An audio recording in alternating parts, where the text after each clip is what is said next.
Good afternoon, or, well, today would be Wednesday the 16th, or Odin's Day. It is close to, if not after 12 o'clock, almost 1 o'clock. I have been having brain farts, brain fog, whatever you going to call it, all morning long. Um, this is like number 3 or 4 out of attempts to make a video. So I'm just going to try to focus on, well, two things. One, I'm gonna try to read you some stuff out of the American Cozy. But the first thing I want to address is I had a question this morning, and that was about how Jerry felt about RVs and the comfort of the RV. We had originally looked at, well, we did research online, and then we went to Campers World near Springfield pre-pandemic, and we had looked at online a Thor Elite, which is a Class C RV, and it looks like a box truck or cargo van. That's why it's called a Class C, because of the way it looks. We went to Campers World and we saw that they had a Thor Elite, and we went into it to check it out, see how comfortable it was. And this was before the pandemic, before Jerry's leg issue and all that stuff. Um, and she was comfortable. She enjoyed it. She liked it. She liked the size, the amenities. The bathroom was a little small but doable. The bed was good. So we know we liked that particular RV. But then we started thinking about, instead of trying to drive the RV everywhere we're going, how would we, tow a vehicle? And then recently we started looking at camper trailers, because I was like, at first I was concerned about me driving and towing a camper trailer because it's awkward. To me, it was awkward because, like, I don't know if I can handle a trailer, because if the wind starts blowing too hard or the wrong way, how am I going to keep the camper trailer from going all over the road? That kind of thing. So we started looking at small ones, because the smaller it is, the more aerodynamic, the easier it is to tow, less length. And the reason why we started looking at trailers, and we have not gone to get into a trailer or look at it, we've only used the internet, whatnot, for viewing. But Jerry Ann is all for it. She wants to try it out, because the convenience of an RV compared to trying to find a hotel, making sure we have money to stay for a week at a hotel, it's probably a little bit cheaper um, than an RV, because with an RV or trailer, you bring along with you X amount of food, things of that nature. So, but the thing is, if Jerry's willing to try it, I'm willing. I'm all for it.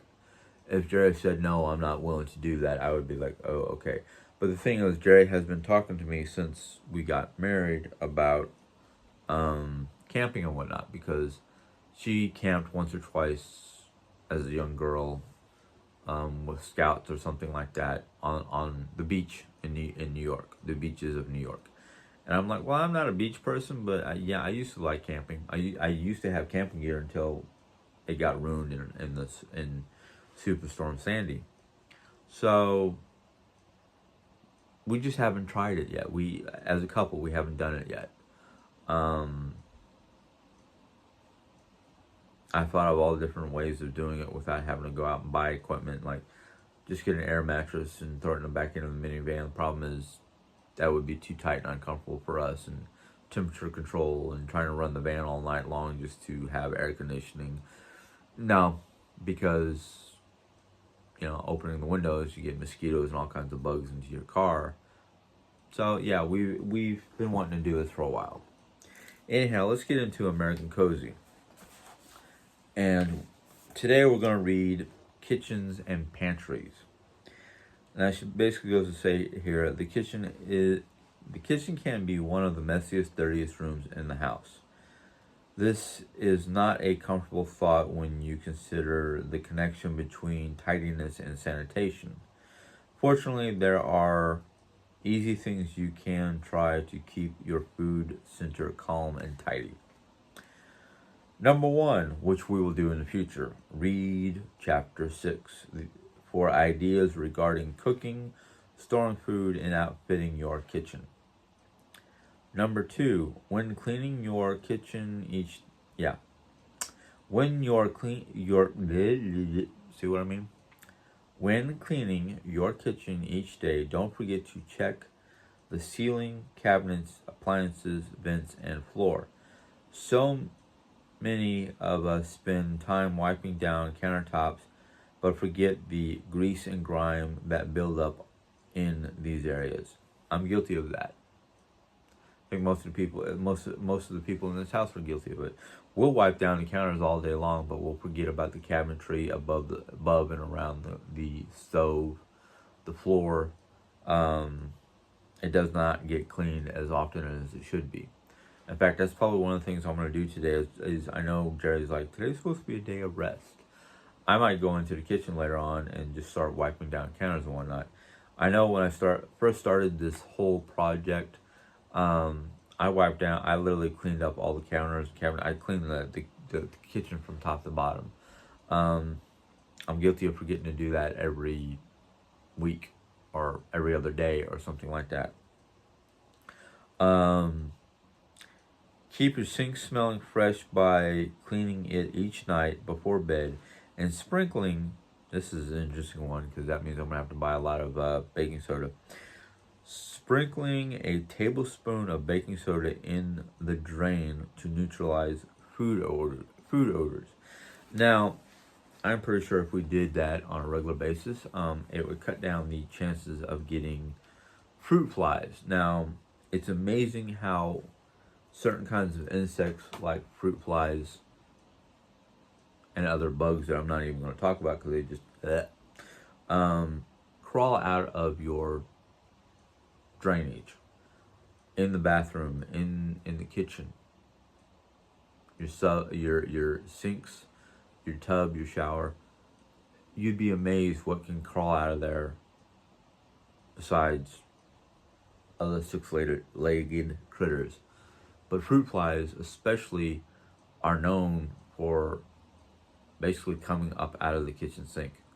So you put a little baking soda down there to keep the odor down, which will keep the attraction away. Because a lot of those bugs are attracted by the smell. You'd be amazed what is attracted by smells. Oh, I lost a beard hair.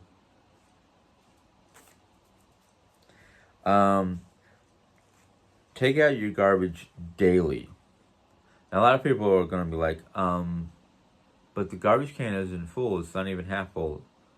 Doesn't matter. Just take it out anyhow just to keep the smell and the bugs at bay. In addition to avoid dealing daily with garbage, many people install large trash cans that can hold a week's worth of waste.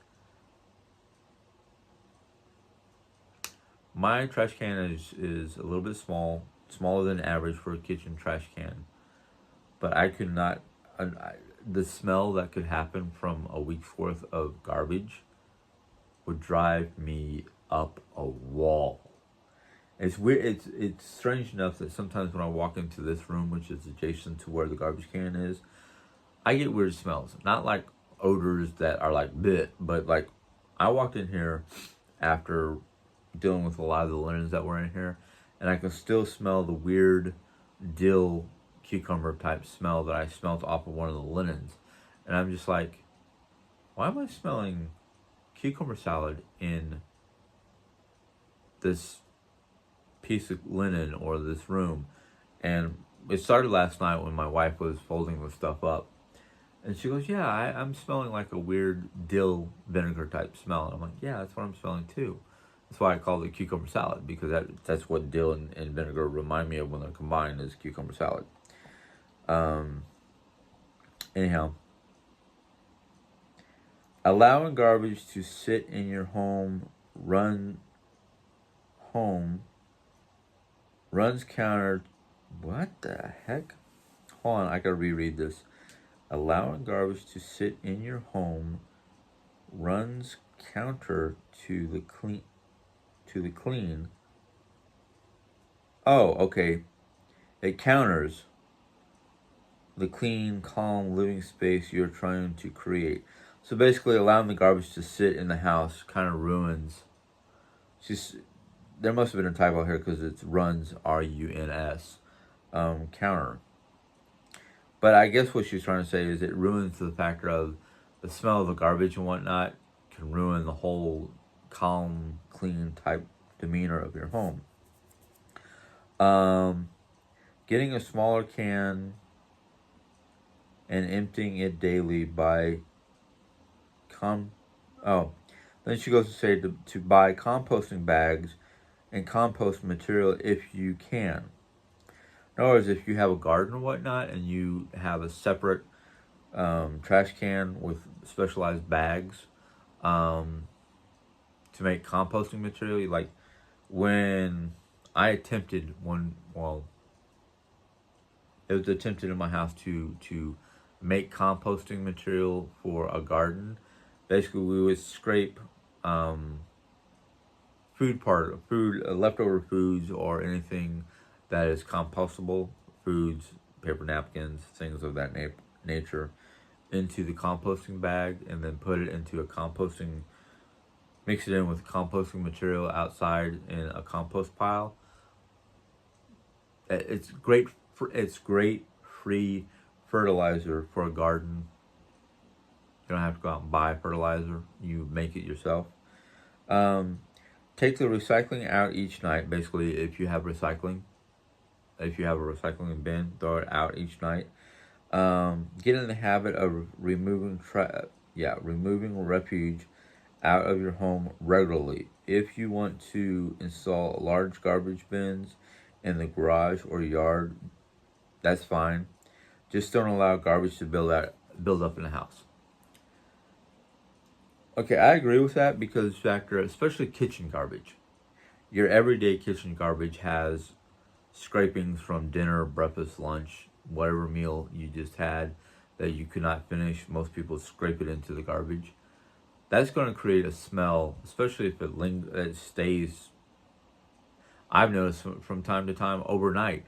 I'll wake up in the morning, go to throw away my morning garbage, and go, "Whoa, what's that horrific smell?" It's the dinner scrapings. It is best that what I do, and this is what I do every Monday night because it's trash night. I'll go around the house, and if I have I'll start in my bedroom. There's 2 trash cans in the bedroom, one on my side, one on Jerry's side. That way we have our own individual garbage cans, and most of that is like tissues, Band-Aid wrappers, empty medicine bottles, empty ointment tubes, things like that. It doesn't need to be emptied on a daily basis because they don't get that full. Well, mine doesn't. Jerry's, on the other hand, because she uses more tissues and body wipes and things of that nature than I do. So on Monday night, what I do is I go in there, I grab her can, I try to push down as much as I can, take her bag over to my side, empty my bag into her bag. That fills it up about 3/4 of the way. Go into the bathroom, empty the bathroom trash can into that bag. If it's full, tie it off, take it, put it in the garbage can, and then I go into, since the guest room and the craft room aren't being used that much right now, I go into the living room. I have a trash can, she has a trash can. I will combine our 2 trash cans together to make half a can or half a bag. And these are kitchen-sized garbage bags that I'm talking about. I'll come in here and I'll grab my little waste basket, dump it into that bag. If that bag is not full, I will see how full the kitchen trash is, and I empty the kitchen trash every other day or so.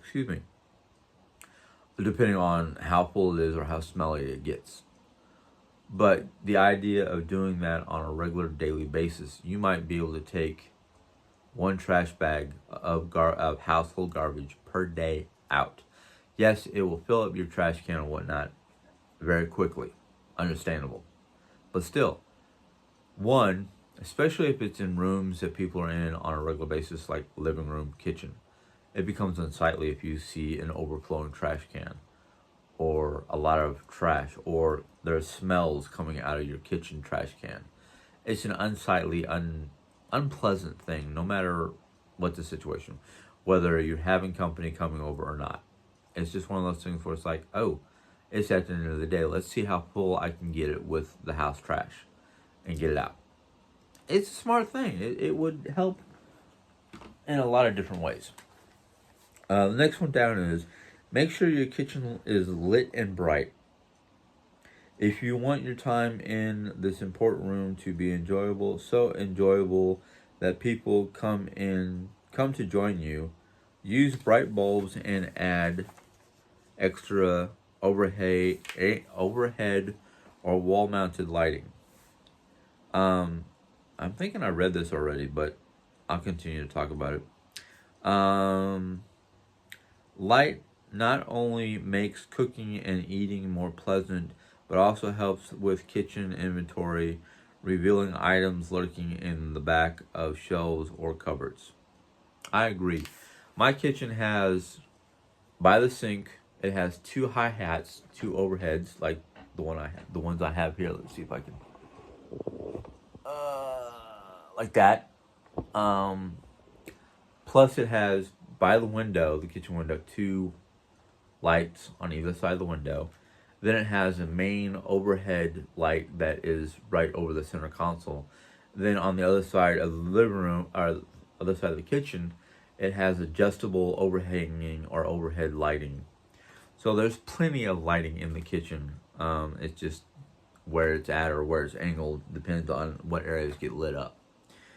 Now, my kitchen area, which is a whole open concept room, I have the kitchen area where the sink, stove, all that stuff is, where I have all that extra lighting. The area between the area we cook and the area we sit at to eat is a ceiling fan with lighting. Then over the actual table where we eat is a low hanging light that lights up that area fairly well. So my kitchen is pretty well lit. So we have no problem with lighting in there. Let's see here. Discard chipped, cracked, bent, or otherwise broken service pieces and dinnerware. Even if the item is still usable, drinking out of a cup with a crack or eating off of a chipped plate does not feel good.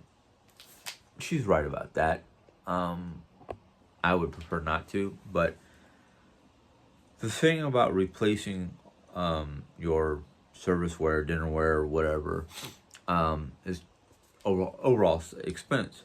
So I can understand if like you have something that might have a crack or a chip that you use for yourself because you don't have a problem with it, but using it for dinner guests or visitors of one form or another can make them feel uncomfortable, thus should make you feel uncomfortable because like, oh yeah, you weren't supposed to see that. That was for personal use. So yeah, I can understand what she's saying. Make sure your kitchen has good airflow. Many apartment kitchens, for instance, do not include ventilation in some places. Kitchens are squeezed into odd, dark corners of the home. If your kitchen does not have an adequate flow of fresh air, install a ceiling fan or mount an oscillating fan in a corner of the room. I have plenty of airflow in that kitchen because one, it's large, it has open air concept, but I have the window above the sink, I have the front door with a screen window, I have a ventilation system installed, and I have a ceiling fan in part of the kitchen. So yeah, it kind of helps out and makes it feel more open, more friendly, more cozy. Let's see here. Keep televisions and screens out of the kitchen. In effect, to live in a more huggy or haggy manner, preparation and enjoyment of food should be done without distractions. Watching a TV show, ordering items online, and texting friends are all wonderful when done singularly, but they should not be performed while cooking or eating. They're correct, or she's correct. If you have a TV or a cell phone or any kind of device that could be a distraction while you're cooking food or preparing food, then yeah, it should not be in the kitchen because you can burn your food, overboil it, start a fire, cut yourself, burn yourself. There's all the different negative aspects of being distracted by TV or computer screen or your cell phone. It should be done on downtime when you're just sitting back and relaxing, not entertaining, not enjoying company, not enjoying family game night, things of that nature. It should be left to the in between times. Our modern day life has so many different distractions between TV, cell phone devices, miniaturized computer screens, laptops. I have in my kitchen and what's called an Echo Show. Basically, it has a little monitor, a little screen on there. It's mainly used right now just as so we can tell time, set a timer. It's more of a digital assistant than a distraction. It is designed where you can have video conferencing with family and friends, which should not be done while cooking. I really didn't want it in the kitchen, but Jane decided that's where she wanted it to be, so I didn't argue the point. One of the good things that I did find, though, is if you have, through Amazon, a cookbook or recipes that you can display on the Echo Show, that's great because it's like a secondary cookbook. And yeah, cookbook can be a distraction, but if you're trying to learn how to cook a new item, that's when a cookbook comes very beneficial. Other than that, I might play some music in the background, but the music does not distract me from what I'm doing. It actually kind of helps me pay attention. Don't know why. The next thing is do not use your kitchen as basically, do not use your kitchen as a dumping ground for bills, junk mail, flyers, or any like, or the like. Excuse me. Paper is one of the biggest room cluttering agents of the modern era, giving rooms a chaotic look. If you do not put a bill on your kitchen counter, you won't have to move it from the kitchen. So basically, anything that usually in some houses, like my house, the kitchen is the only way to get from any one of our entry points, except the Arcadia door, into the main part of the house. So what I do when I get mail, which is right here outside this door, I have to go through this little entryway outside to get to my mailbox, and then go through the kitchen to the eating area or the living room. What I did yesterday when I got mail is I literally went outside, got the mail, looked at the mail while I was standing on my porch because it wasn't too hot. It was a fairly decent day, not so stuffy that I couldn't do it. I looked at my mail. There was one piece of mail in there for me that instantly, as soon as I looked at it, knew it was junk mail. Application for a credit card with a very high annual pay rate. And I went, nope. I ripped it in half, threw it in my garbage can right there in the kitchen, took the rest of the mail, which was from Mom, put it in her seat so she can get it when she came out of her room, or take it to her, depending on what time of day it was or whatnot. But I was like, I'm starting to get in a habit that if it's a flyer or junk mail or something that just is not important looking, I'll instantaneously rip it in half, throw it in my garbage can, and go into the living room with the mail instead of just dropping it at the corner counter right there in the kitchen. Because when I was in New York, and there was one of the places I lived, I can't remember where it was, but it was here in Raleigh, that had gas stove. What is one of the biggest dangers of any gas appliance when it comes to paper goods or flammable material? If you're not paying attention, especially if something's cooking on a stove and you drop off a piece of paper, a paper towel, a piece of mail, whatever, there's a good chance that you can cause your house to catch on fire, because a lot of times people are so busy they're not paying attention where they're throwing stuff or dropping off stuff. Even your household, your washcloth or towel that you might use to wipe everything down as you work, it becomes flammable. It can become flammable. It is not a good idea to have anything flammable near the stove, especially the stove's top, or a lot of people like hanging towels on the oven handle. For the most part, putting it on the oven handle, as long as you know it's on the oven handle and not sticking in the oven or too close to the top of the stove. If it's something you use on a regular basis and you're mindful of it, okay. If it's like in this house, decorative piece, my stove is electric, so I don't worry about it too much. But if your stove or oven is gas, you might not want to keep anything hanging there on a permanent, regular basis. Two reasons why. Yes, it does catch a lot of the grease and whatnot that's coming off the stove and whatnot, which basically that grease becomes flammable, which causes that whole decorative piece to become a fire hazard. I don't like fire hazards. I'm really leery about that because I've seen too many homes catch fire. That's why anytime I light a candle in here or in any room that I'm in, I'm mindful where that candle is sitting and I monitor it so it doesn't have anything flammable nearby it. That's why I like pedestals for candles, because it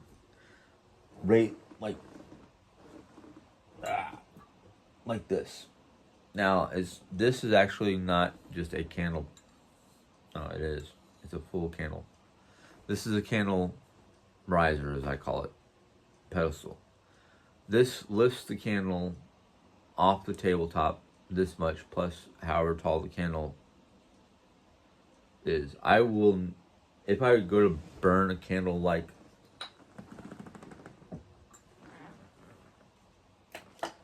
this one, which has no glass casing, no way to catch the oil or wax as it burns off, as it melts off, I try to put.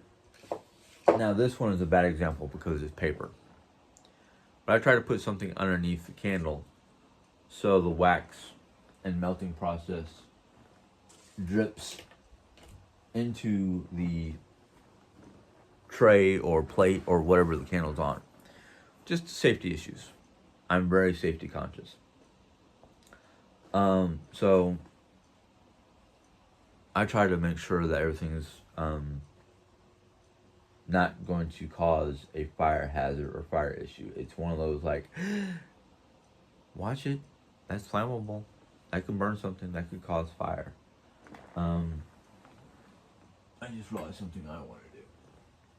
I love these wine goblets that we got through Disney, I think it is, because it forms a heart. But I'm going to put it over here with the other fragile glassware. So I noticed yesterday when we were pushing stuff around on this table, those two glasses kind of wobbled, and I went, because if they break, I'm going to be heartbroken and mad, but at the same time, I might go, wedding anniversary, we go back to Disney, back down to Florida and go to Cinderella's cafe or castle or whatever it is we ate that we got those from. Anyhow, we are slowly moving along and processing this room. We have about 50% of the H cabinet done or emptied, top to bottom. There's only 2.5 shelves worth of stuff, or maybe 2 shelves total. If I combine the one shelf that has a little bit of stuff with the other shelf that has some stuff, the one shelf that I'm kind of waiting till right before we go to move furniture to move is got it's got a lot of my mom's china, and I don't know if that was a wedding gift or handed down through the generations of family, but it's one of those things where it's like I don't really want to get rid of it, and because mom's still alive, I have to talk to her about it, because if she basically says keep it or it's yours, do whatever you want, then me and Jerry have to sit down and talk about what we're going to do, because I don't think Jerry has an actual china set from her parents, like a hand-me-down that came from one generation to another generation. So it's kind of like one of those, if we have room, we're keeping it. If we don't have room, the mom says it's up to me to deal with. I'm going to have to think long and hard, because I don't have anybody to hand it down to. So it's kind of like one of those, who do I give it to family-wise if somebody wants it, or what? Because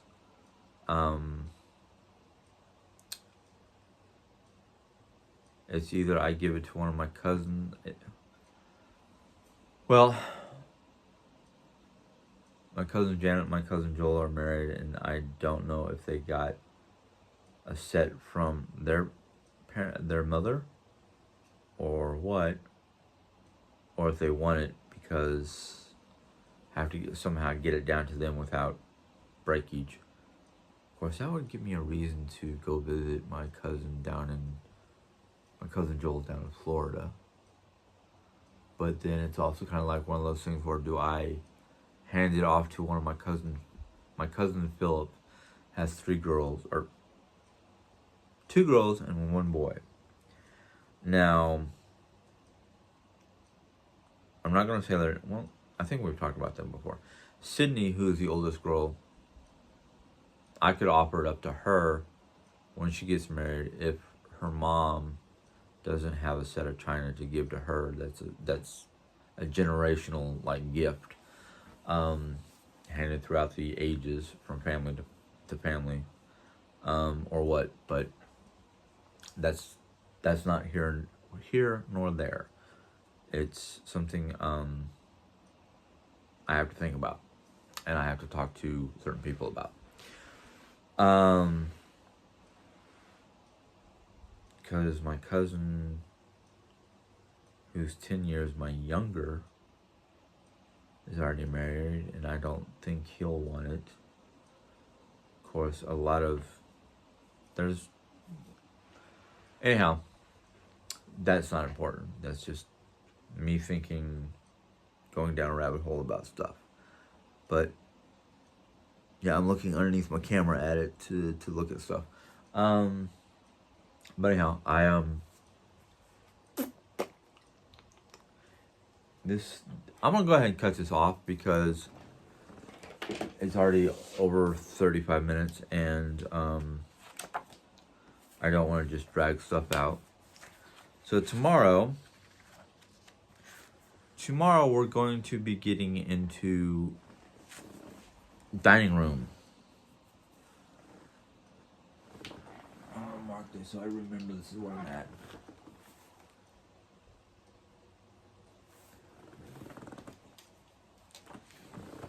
Tomorrow we'll get into the dining room and how to basically make it a cozy, inviting. Well, the problem with dining room, I'm gonna go ahead and read this for you who have dining rooms tomorrow, or the next Hagee video, cozy video, however you want to call it. I don't really have an actual dining room anymore because this room was supposed to be the dining room, but after having it set up for so many years and not using it because there's no wiggle room in here when we have the dining room set up. The furniture was too big, the room was too small, so we couldn't call it a formal dining room. At first, that's what we thought we were going to do, but then we realized most of the people who visit us could not fit in here, let alone Jerry-Ann, because of the tight quarters. And I'm sorry, when I try to eat in a room that feels cluttered or congested and making me feel like I'm in a sardine can, not only does it upset me, my visual acuity, but it just makes me feel like I gotta rush to get out of this room type situation. So we opted to change it into my personal space with a lot of,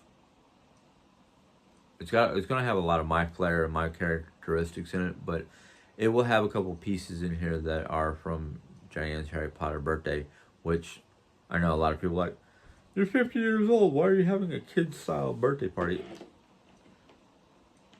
So what if she wanted a Harry Potter birthday? I'm going to be turning 50 this year, and guess what kind of birthday I want? I want a Norse Viking birthday.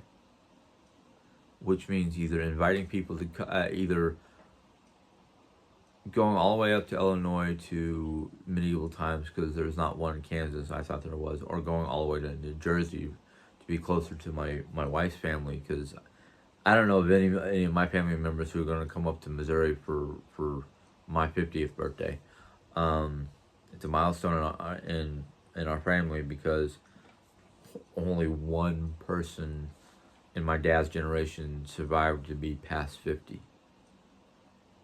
I think Kay was 51 or something like that when she passed. I don't remember. But most of my generation, most of my cousins from my Henson side of the family, the oldest one is Matt, and Matt is in his 60s? Maybe older? I don't know because I don't know their exact birthdays. Debbie was born in the 60s. Matt's the oldest, and Matt is like 10 years older than Debbie. And Debbie's at least 10 to 15 years older than I am. So most of them were born in the mid to late 50s, maybe early 60s, I think. I would have to go back. I'd have to go look at my information about my cousin to see how old Matt is. But Matt is well over 50 years old, and he's still healthy as an ox and traveling the country doing Renaissance fairs, showing people how to do woodworking in old school style, as well as making mead. Makes me jealous when he knows how to make mead. So, and I don't even know if they know their full genetic background, DNA, ancestral type stuff like I do, but I'm assuming because I have the Nordic blood in me that they have the Nordic blood in them. The Norse, the Scandinavian, Germanic, Scots-Irish type blood. Well, I think the Scots-Irish might be my mom's side of the family. Yeah, I think Scots-Irish is mom's side of the family, so they wouldn't have that. But they definitely have both their fathers, which is same as my dad's, which is same as me, as well as their mother, and I think their mother, my Aunt Lee, has Germanic, Polish type blood in them. So, because their grandmother, Busha, was Polish. Because Busha, I think, means grandmother. So, but anyhow, don't mean to drag this on anymore. it just went down a rabbit hole because of thinking about family and heirlooms and connections and all that fun stuff. I'm actually thankful I finally got a vlog out, or got my brain to focus. Anyhow, if you enjoyed this vlog, give it a thumbs up. If you have any questions, comments or questions about this particular video, go ahead and put them in the comment question box. I have no problem answering those. If you're new to my channel and choose to subscribe because you might have heard something interesting on this video or one of the other videos, it has to do with the American cozy, the American Hagee type lifestyle. Go ahead and click the subscribe button. Once you do that, a little bell will pop up, and once you're done with that bell, YouTube will let you know when I put in my next video. And until next time, you guys have a good day. Bye.